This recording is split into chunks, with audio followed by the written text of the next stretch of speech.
Hey YouTube. Sorry for the lack of content the past couple of weeks. My computer's been having some technical issues and I just managed to get everything repaired and been a little bit overwhelmed with work and commission jobs as of late. Some of them are hobby related, so I'll actually be discussing them in this video, but I also wanted to use this time to update you all on some of the projects that I've been mentioning on the channel here, what I will be working on in the coming months, and yeah, just some hobby stuff that I wanted to show off, things that I got done near the end of summer and the start of fall here. So without further ado, let's check out the minis and all the hobby work, and we'll discuss everything else going on with the channel. Enjoy! So my first project's a rather interesting one. I got a commission request from someone asking for a Tyranid mind slave zombie hybrid army. I guess that's kind of the best way to describe it.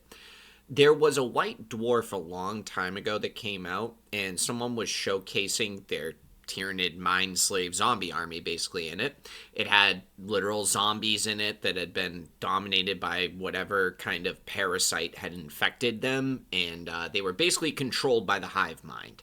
And the mind slaves were basically a slightly more advanced form of these Tyranid humanoid hybrid creatures. So, interesting concept. There really wasn't too much to it, though. Only a couple of images and a little cliff note in a white dwarf. Games Workshop never really seemed to pursue the concept much further. And I should also mention it was under a Hive Fleet Moloch army, I guess. So what I wanted to do was push this concept further. But, you know, time's progressed since this old white dwarf's come out, and now we've got this whole Gene Stealer cult army involved in Warhammer 40k. I think that's what they're called. They change all the army names and stuff, so forgive me if that's the incorrect name. But, yeah, there's new armies that kind of have something of that identity involved with them. So I wanted to make it distinct from a Gene Stealer cult army and make this feel more like John Carpenter's The Thing kind of infecting these humans or whatever species you can find in the 40k universe, and it's morphing them at a genetic level into what it considers to be like the ultimate creature form, which is whatever kind of Tyranid the hive mind needs, be it a warrior, a gaunt, or maybe a lictor or a hive guard. And that's ultimately how we ended up with the final product here. Like I said, the paint scheme of like the reds and blacks, that was informed by Hive Fleet Moloch. A lot of the other colors are just like the native colors to whatever the creature is. Like I'll do the dark Eldar and dark blue, probably do the Ultramarines pretty similar color. Decided to do a white for all of the Voltan space dwarfs. I thought that was kind of a cool color, and again, it kind of makes me think of that John Carpenter The Thing. But despite that movie being in the Arctic, the commission was for a jungle themed army, so that's why we've got a lot of jungle bases and everything going on here. And yeah, got some catechins as well to reinforce that theme, some normal Imperial Guard, a huge range of species that have been infected by this Tyranid mind slave parasite. And I was hopeful that, you know, the models kind of read close enough to like, okay, this is supposed to be a melee squad. They can work either as zombies if the commission wants that, or they could also work as Tyranid Homergaunts. And then the range squad, you actually have some of the guys literally morphing into your Termagants, which can be your range squad. And some of the infected guys have bolters, some of them have Tyranid guns, and yeah, I think there's a good middle range there. You can use this for whatever you want. You can use these as zombies. You can use them as a custom unit for whatever kind of homebrew thing you want. Or you can use these as your Tyranid mind slave army with a bunch of cool custom proxies for your units. And I don't think that's something you normally get with Tyranids as well, which kind of makes this whole project all the cooler. Most of the time, people are just bringing like standard right out of the box Tyranid armies. And this is going to be something that when you put it on the table, it's going to be really distinct. And I think normally with Tyranids, the only way you can kind of achieve that is through really nice paint jobs, like dynamic base work and things like that. You kind of are always limited to the kits and the tools at your disposal there for the species. And this merging of all the species into one big Tyranid genetic pool kind of allows for this distinct identity for the army, which I really like. After that, there were a couple of additional commissions for this project. I did 23 zombies, and you can see kind of the same thing, just a big range of a mix of species. I noticed I didn't do a whole lot of orcs on the prior images and squads that I showed, so I tried to right that wrong and do quite a few orcs in the zombie horde here. And then in the back, I did 7 mine slaves. And these were supposed to be a little bit of a quicker project here, but I wanted them to kind of be as close as they could to the images that I showed earlier. So I cut some of their limbs, gave them some claws and tendrils and stuff, and gave them a good mix of range and melee, though, so you can kind of run the squad however you like. And I tried to paint them red orangey color, so still high fleet Moloch, but also similar to the colors in the images of the White Dwarf. So, talking a little bit about the process to make this army, these miniatures were made with a combination of sculpting, 3D printing, and just kit bashing a ton of different 40k bits and some fantasy bits as well together. I sculpted a lot of the tendrils and the limbs on the miniatures. I used the 3D prints to just get some additional scything talons and rending claws for the miniatures, maybe a couple of other Tyranid body parts, but other than that, most of the other miniatures themselves are just made up from a combination of all kinds of 40k and fantasy kits put together. And yeah, the sculpting really just kind of brings all of the kit bashing together and unifies the theme. At least I think it does. After I got all the miniatures built up, I gave everything a nice spray paint and began doing all the base colors. The painting process was lengthy, but actually fairly simple. Once all the base colors are done, I did a brown wash, then I did a red wash, and then I did a Nuln Oil or like a black wash at the very end. And in between each of those washes, I was trying to highlight all the appropriate areas as much as possible. And yeah, that's kind of how we built up that color range at the very end. I also was watching some other YouTube channels about people using, I think it's called Uhu glue, to get some like stringy slime blood effects on their miniatures. And I don't know if it's the specific one I bought, but I really wasn't getting the best results from it. Maybe it was I need to mix it with like a better medium or something like that. Because some people mentioned not using just straight out of the tube glue. They would mix it with some stuff beforehand. But yeah, I don't know. I just kind of had some mixed results from it. What I did like about it, though, is after I apply it and let it dry, putting either like a blood effect or a water effect on it actually looks really, really nice. So I had some success with it, but I really didn't get the desired result, unfortunately. So I'm going to have to experiment around with that one a little bit. But it definitely did not do any harm to the miniatures, and I actually really liked the effect it gave, because after I let it dry is when I did all the blood. And then the final thing is probably like around the second or third time I was doing the washes, I started getting all the bases ready, putting some jungle foliage on there, just kind of giving the props on the bases a little bit of detail work. And then once the bases were done, the third wash was completed, all the blood effects, the final highlights. We finally put a protective seal, and the project was done.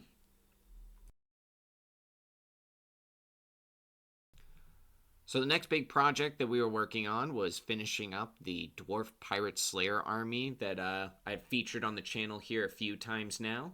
Originally, it was at 500 points. I wanted to get it up to 1750. There are a couple of extra guys, so I can run it at 2,000 if you're curious. But this is the 1750 point list I plan on running at a store tournament event coming up rather soon. I gotta do some detail work on quite a few of the minis, if I'm being honest. But overall, I think they're kind of at that tabletop ready standard, and they'll look good for the tournament. I'm excited. The last thing that I gotta still do for them is finish up their movement trays. And I'm taking Burlock Damison for the army, and you can kind of see here in the footage, I have a custom mini that I built for him. I wanted him to have that Slayer aesthetic, but still have everything that the miniature needed. So I did a little bit of kit bashing and 3D printing and sculpting to make that guy as well.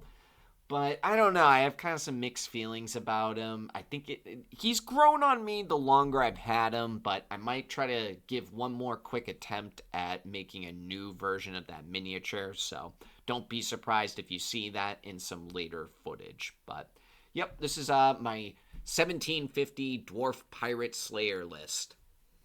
I have some engineers and sappers amongst my ranks for this army, so if you're curious why I have little barricades and stuff built up, I figured I'll put those there for whenever anything's in an entrenched or fortified position, as in like that rule is in effect.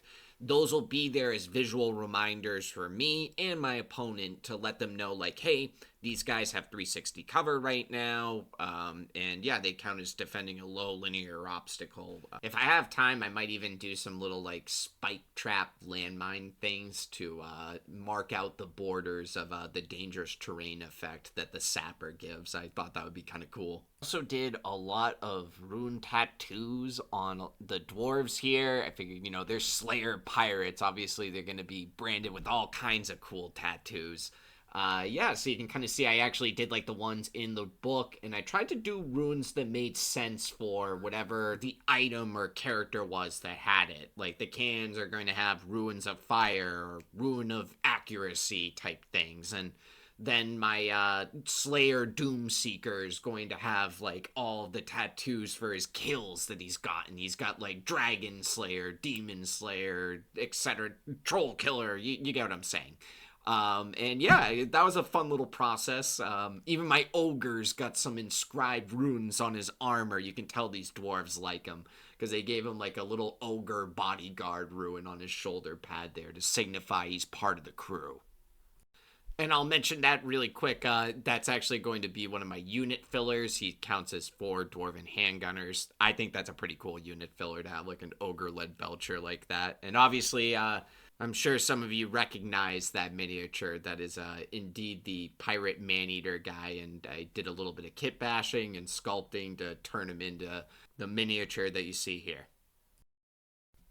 I also did another cool little unit filler that I like here. I got like a dwarven scavenger engineer guy kind of building up some barricades for his Thunderer unit. And you can see he took one of the swivel guns from the ship that was still intact and mounted it to a rock here for makeshift little gun port.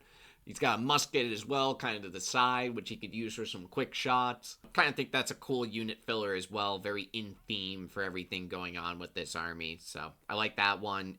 I have a lot more ideas like that, but the army's numbers haven't quite gone up high enough yet to justify some of my other crazier unit filler ideas for them.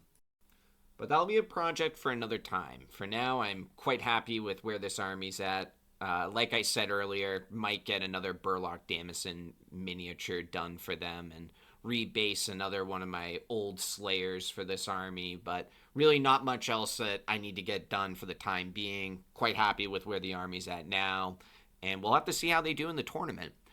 I also will say, too, I have another video discussing this army. It was at an earlier point for like a 500-point Lustria League that we were all playing in, me and my local tabletop crew. But yeah, I talk about a little bit of the process of making all those guys in that video, so I don't really want to repeat myself here. No need to do that and dedicate a whole other video to these guys. Also got some commission work to paint up a ton of stuff for Star Wars Legion, but I'm taking it section by section. I started with taking a batch of the hero characters that are available. It's not even close to all the hero characters, but it's a little chunk of them.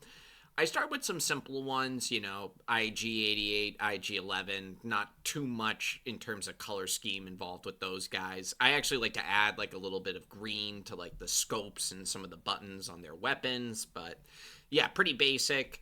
I got Poggle and Sunfok, I think is his name, for the Geonosians that they added to the Confederacy here. Not done with those ones yet. Really not done with any of these guys yet. I still got to get all the base work and stuff done on them as well. But yeah, they're getting close to done. I like the skin tone. I need to go back in, highlight the wings a little bit, especially like the little veins that they got inside of their wings. I need to do that still. C-3PO, R2-D2. pretty simple. I mean, I'm looking at C3PO. I'm trying to figure out what I can do for him. I might add some golds in, like some brighter golds, just to get a bit more of a tonal range involved, add some complexity to the miniature. R2D2, I might do an ink and then like one more layer of like a clean white or something over him, but I think he's looking pretty good. And some of the areas in his feet are going to get like some texturing and dirt and whatnot in it. So yeah, I think he'll be pretty close to done at this point. And then the fifth brother, seventh sister, the Sith Inquisitor pair, fairly new to Legion. I just got those painted up as well. I think these ones are also looking pretty close to done. I want to go back on the fifth brother and just do a little bit of detail work on the little Empire sigils that he's got on his shoulder pads. But other than that, I think they're looking pretty good. Maybe brighten up the lightsabers a little bit. But yeah, where he told me, like, keep these pretty simple. Like, I'm not going to be doing like crazy object source lighting or anything like that from the lightsabers or the weapons or anything like that. We're going to keep it simple here and just paint them as close as we can to their actual on-screen portrayal or animated portrayal, whatever they have for their character. On the note of that, I will say I've never been a fan of Star Wars Rebels. I don't know. It was just like Clone Wars was fine for me, but Rebels was a little bit too much of a kid show for me to get invested into it. And I know that's where Fifth Brother and Seventh Sister come from, or at least I believe that's where their characters originate from. But I gotta say, actually, seeing the miniatures on the table fully painted up and stuff. I've kind of grown on them a little bit, seeing them in the game and stuff, and the concept of being able to maybe like not just take them, the named characters, but just having a whole host of Sith Inquisitor characters that you can use for an Empire army. I actually think that's really, really cool. And yeah, it just gives players like an option. Like, hey, you can run like a duo pair of whatever you want for your Sith Inquisitors. Like, try to make it in theme for the Empire, kind of like these characters are. And I think that's another reason that I've kind of grown to them, because they have that theme in their miniatures. And they're also aliens, which I like. Normally, the Empire is a little bit prejudiced towards other species, and they're very specific about who can get involved in the Empire. So I like seeing a couple of aliens involved with their faction in these miniatures. And again, it gives you opportunities to be like, oh, okay, well, like, maybe it wouldn't be that weird to have like a Devornian Sith Inquisitor type character, and you can make your own miniature to proxy for seventh brother or fifth brother, whatever. Yeah, so I don't know, kind of grown on me a little bit the more and more I painted them up and looked at them on the table, if I'm being honest.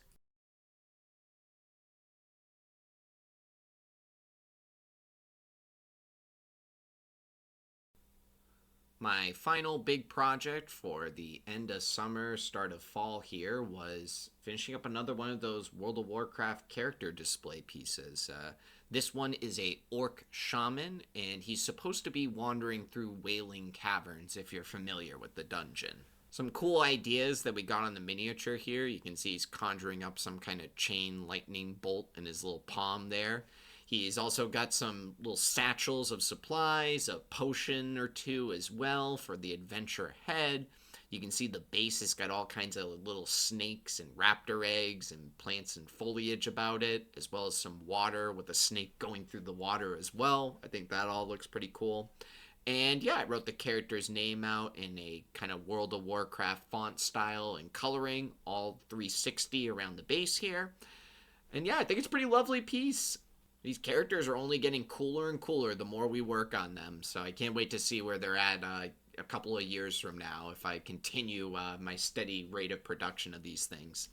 Again, kind of similar to what I said on the prior project, I know I probably already got a video or two on the channel here dedicated to talking about the process of making these characters, but I'll just show you some photos here of the before and after. Kind of cool stuff to see.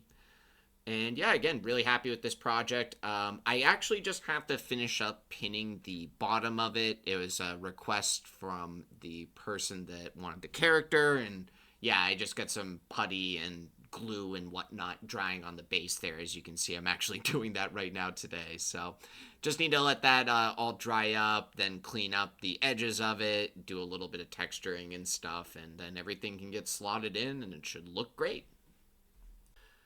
But yeah, that's all the projects I've been working on the past couple of months, and all the ones that I got kind of getting wrapped up here. In terms of what I got going on for tabletop games in the foreseeable future, I have a Warhammer The Old World tournament that I kind of already mentioned coming up in a couple of days. I plan on playing in that. Unfortunately, it happened to be scheduled on the same day I was supposed to play in the first Star Wars Legion 2.0 tournament event. I'm going to do my best to get in a couple of games around this coming weekend of the new 2.0 system and try to document those as well to make up for the lack of a tournament report. But, you know, I haven't played in a Warhammer The Old World store event yet. I've only run events kind of out of my house at the moment.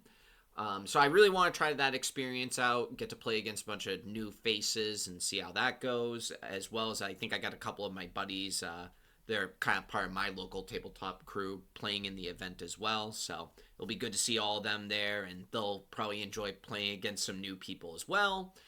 And yeah, I just figured I've been doing so many Legion tournament battle reports lately. It would be nice to get a Warhammer one in a store on the channel here. So you can be expecting that. Probably expect a Legion battle report for the 2.0 system as well sometime soon. I still got some old projects that I've mentioned in the past videos that I want to get wrapped up. I want to do a thank you video for all the subscribers that I've been getting over the past couple of months.